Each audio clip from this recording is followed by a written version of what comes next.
Your Excellency, President Muhammadu Buhari, Your Excellency, the Vice President, Professor Yemi Osinbajo,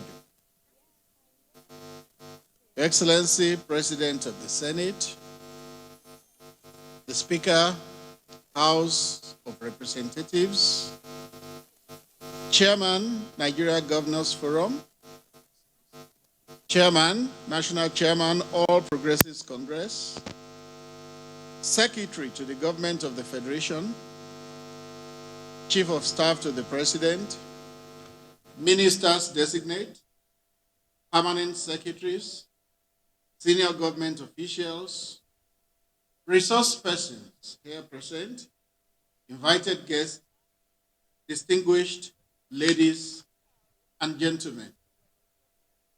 You are welcome to this two-day presidential retreat for ministers, designates, presidential aides, federal permanent secretaries, and top government functionaries.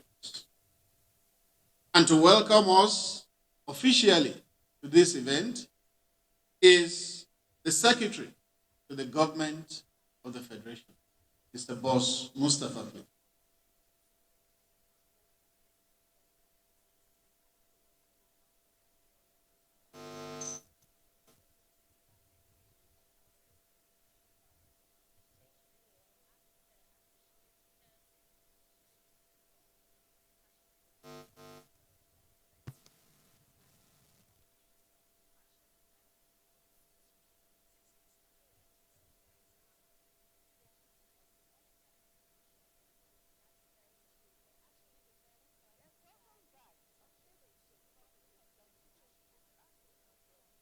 Speaker,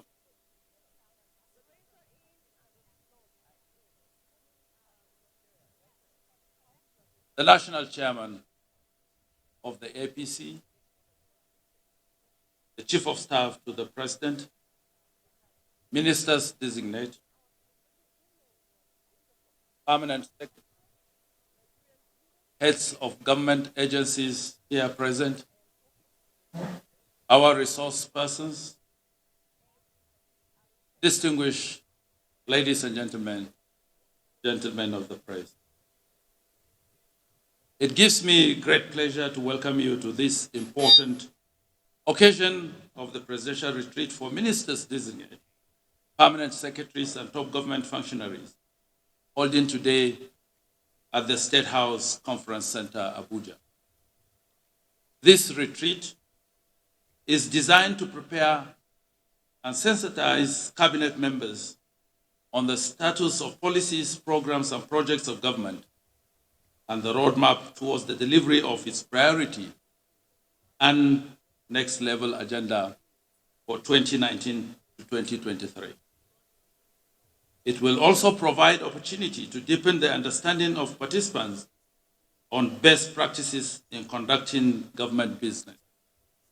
Other specific objectives include: one, discussion on the critical enablers to success, such as collaboration with other arms of government; two, tracking and monitoring as the basis of performance management; and three, ensure all members are fully aware of essential government procedures, such as procurement, Federal Executive Council processes, and the role of the permanent secretaries in the ministries, departments, and agencies. Let me, on behalf of the ministers designate and other appointees, use this opportunity to formally thank His Excellency President Muhammadu Buhari for finding us worthy to serve the nation in different capacities at this critical period of our national existence. This call to service requires all of us to fully share in the President's vision and agenda for our country. As members of the President's team, it behoves on us to join him in providing the leadership required to develop Nigeria and lift the bulk of its people out of poverty. This presidential retreat is intended to further prepare us to be able to share in this vision and sense of purpose. Let me quickly reiterate that as ministers of the Federal Republic, you will be required to work to the high standards of integrity, discipline, and dedication that have been set by the President in his long career in the service of the country. I would also like to remind you that of all the functions you will be called upon to perform as minister, none is more important than to help the President deliver the policies, programs, and projects required to move the nation to the next level. As the President says, our legacy will lie in how much we are able to deliver on this front, not on how much patronage will extend to close associates and supporters. As you are aware, the Constitution of the Federal Republic of Nigeria 1999, as amended, describes the Federal Executive Council as the principal organ for making policy decisions in the country. Indeed, Section 148, subsection 1 and 2, A to C, explicitly specifies the responsibilities of the Federal Executive Council. It also stipulates that the President shall hold regular meetings with the Vice President and all the ministers of the government of the Federation for the purposes of 1, determining the general direction of domestic and foreign policies of the government of the Federation, 2, coordinating the activities of the President, the Vice President, and the ministers of the government of the Federation in the discharge of their executive responsibilities, and 3, advising the President generally in the discharge of his executive functions with respect to which he is required by the Constitution to seek the advice or act on the recommendation of any other person or body. It is therefore clear that the activities of ministers is a constitutional responsibility which requires focus on policy decisions, implementation, and coordination. You also have a leading role in your ministry in formulating and implementing and tracking policies, programs, projects, and communicating the impact. It is equally important that you keep the focus on this core function of your offices, as this is where your role has the greatest significance for the President and the public. Distinguished participants, let me remind us that the task of governance requires patience, dedication, and total commitment to the social contract that we have entered with the Nigerian people, especially in realization of the yearnings for quick delivery of the dividends of democracy to the people. Most of the critical work you will do will not be seen by the public. Endless hours spent preparing and reviewing memoranda, obtaining and understanding the information and data on issues, analyzing the various dimensions and policy options, ensuring that budgets and expenditure are credible and accountable, extensively engaging with the poor and vulnerable segments of our political constituencies outside the glare of the press, among others. These are some of the activities that might not be seen or appreciated by the public, yet they tend to have the greatest consequences for what gets appreciated by the public. Hence, I would suggest that you take time to do this well, knowing that the results would eventually manifest and be appreciated by the citizens. As ministers, it is vital that the result of all our work connect to the aspirations of the people. This retreat is aimed at preparing us for the success that I know we are all committed to achieving.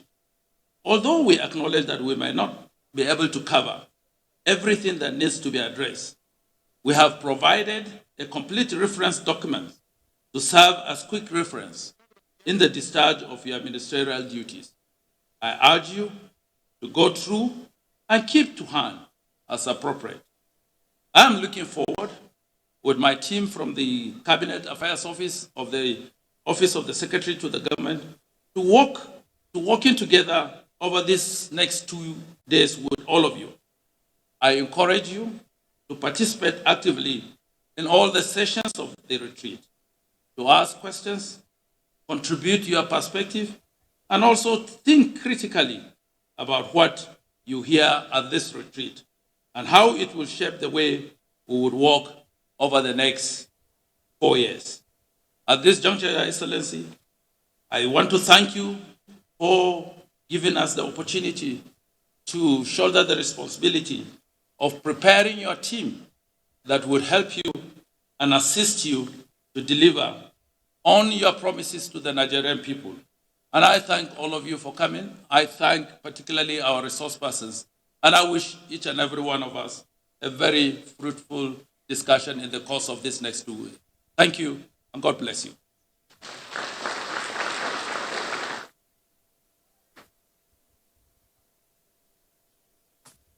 That was the Secretary to the Government of the Federation. And we give him another round of applause. Now we have come to the formal opening of this 2-day retreat. And that will be done by no less a person than His Excellency, the President and Commander-in-Chief of the Armed Forces. Mr. President.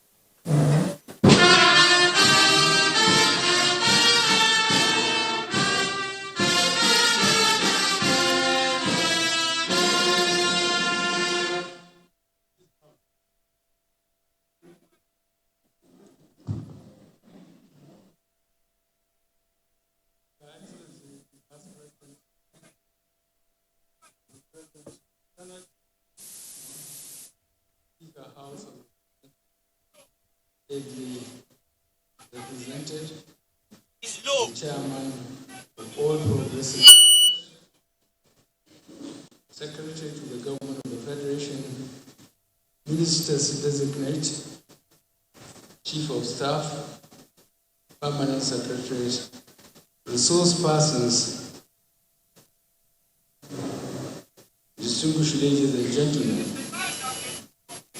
I welcome you all to this meeting, whose purpose is firstly to familiarize ourselves with our colleagues with whom we shall be working closely for the next 4 years, God willing. Secondly, to reflect and assess the country's position in 2015 and today. And thirdly, to chart a course for the country for the foreseeable future. I congratulate all the newcomers who your country has chosen above others to join the first-term ministers whose performance has been outstanding. All of you are appointed to assist and advise the President in running the affairs of our country. At the end of the retreat, it is hoped that all of you will be in tune with the roles and the responsibilities of positions you will occupy in government. Many national issues require unified decisions. It is a great privilege for you to be called upon to serve in these great offices of state, and you must grasp the chance with 2 hands and put in your best efforts, as Nigeria today needs top managers to handle our numerous challenges. There will be long hours, and you must be prepared to live laborious days if we are to serve our people optimally. Ladies and gentlemen, we are all aware of the looming demographic potential of our country. By average estimates, our population is close to 200 million people today. By 2050, the United Nations estimates put Nigeria third globally behind only India and China, with our projected population of 411 million people. This is a frightening prospect, but only if we sit idly by and expect handouts from so-called developing partners. The solution to our problem lies with us. Honorable Ministers Designate, in our first term, we identified 3 salient areas for close attention and action, namely to secure the country, to improve the economy, and to fight corruption. None but the most partisan will dispute that we have made headway in all 3 areas. First, we have rolled back the frontiers of terrorism. We are actively addressing other challenges, such as kidnapping, farmer-herder violence, improving the safety of our roads, railways, air traffic, and fire control capabilities. Second, we are steadily turning the economy around through investment in agriculture, manufacturing, shoring up our foreign reserves, curbing inflation, improving the country's infrastructure. Third, on corruption, we have recovered hundreds of billions of stolen assets and are actively pursuing control measures to tackle leakages in public resources. We will not let up in fighting corruption. As ministers, I am counting on you, together with advisors and Nigerians willing and able to contribute to build upon our roadmap of policies, programs, and projects that will lift the bulk of our people out of poverty and set them on the road to prosperity. Our administration's 8 years will have laid the grounds for lifting 100 million Nigerians out of poverty in 10 years. This outcome will fundamentally shift Nigeria's trajectory and place us among the world's great nations. Honorable Ministers Designate, you will be responsible for the development and implementation of policies, programs, and projects in your various ministries, departments,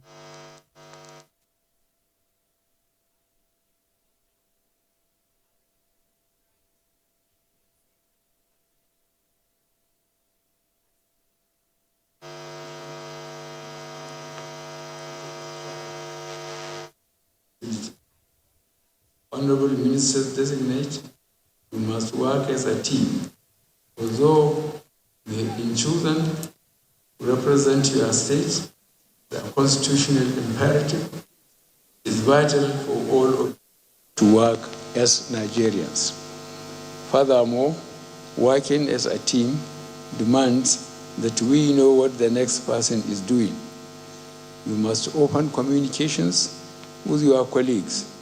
Lack of communications leads to lack of cooperation and suboptimal performance. Finally, although this is called a retreat, I would like to think this is a preparation for an advance to the next level. Thank you, ladies and gentlemen. I wish you peaceful deliberations. Thank you.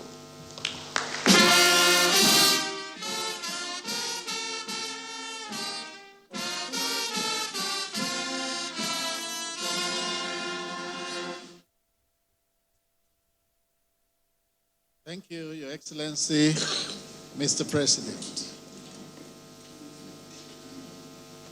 Before the next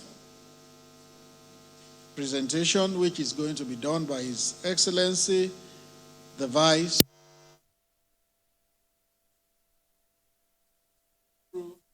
the agenda of this 2-day retreat.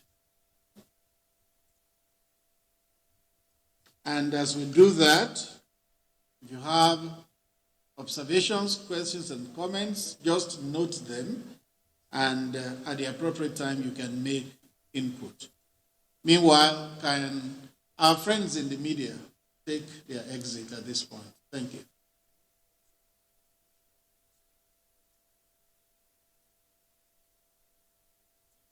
Like I said earlier, we are going to have overview of the policies, programs, and projects audit committee report, which will be taken by His Excellency, the Vice President. After that session, we will have another overview, which is of the national security and anti-corruption agenda. Two people are going to speak to us at that session. The first person will be the National Security Advisor, Major General Babagana Monguno, retired. And then we'll also listen to Professor Femi Odekunle, who is a member, Presidential Advisory Committee Against Corruption. Overview of the national security and anti-corruption agenda.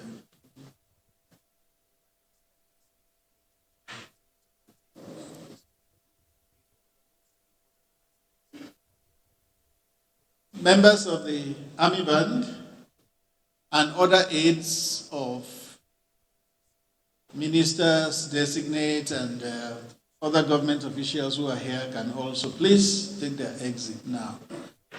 They may stand by if they are needed. Their presence will be requested again. Thank you. Context setting and framing for key priorities for the next 4 years will come up from about midday, lasting for 30-35 minutes. Context setting and framing for key priorities for the next 4 years. That will be followed by a question and answer session. After that, we will have breakout sessions. Guidelines will be given to us on those breakout sessions and the things we will be doing in the different groups. After the breakout sessions, it will be time for lunch. There will be some time for lunch and a little rest, starting from 1:15. But by 2 p.m., we will reconvene and have another breakout session. There will be discussions across different priority areas in the different groups that will be constituted. After that session, reports will be then presented to plenary. From 4:15, we will have preparation on key priority areas to plenary, and about 6:30 p.m., we will close for the day. During the lunch break, Mr. President will step out, go to the office, but he will still join us for the evening session. So we can see that it's a full day with Mr. President participating fully. Tomorrow in the morning, we'll start the same 10:30 a.m. as at today. And the first session will be enablers for government delivery. Enablers for government delivery. In that session, there will be introduction to cabinet processes and setting the stage for a policy execution focused administration. Government best practice and delivery. It will be taken by the Secretary to the Government of the Federation.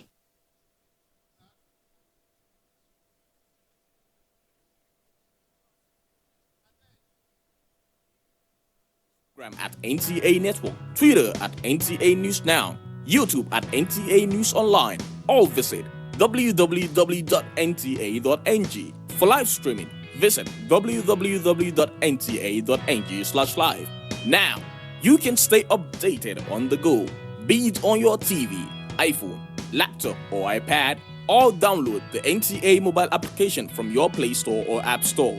NTA, you can beat the rich. For anyone who values financial security and ultimately desires financial freedom, creating at least one additional stream is no longer a luxury, it has become a necessity. Diversifying your income stream is crucial to protect yourself and your family against the unavoidable ups and downs of economic and industry cycles. Because of the financial risk that come from relying on one source of income, such as a job or a business, consider creating at least one or more additional streams to generate cash flow. The benefits of having multiple streams of income include peace of mind because you know there will always be money to spend. Also, you will earn much more than you currently earn from your day's job. Therefore, you will live bigger and better. Your additional income streams can be active, passive, or a combination of the two. Some may pay you for doing something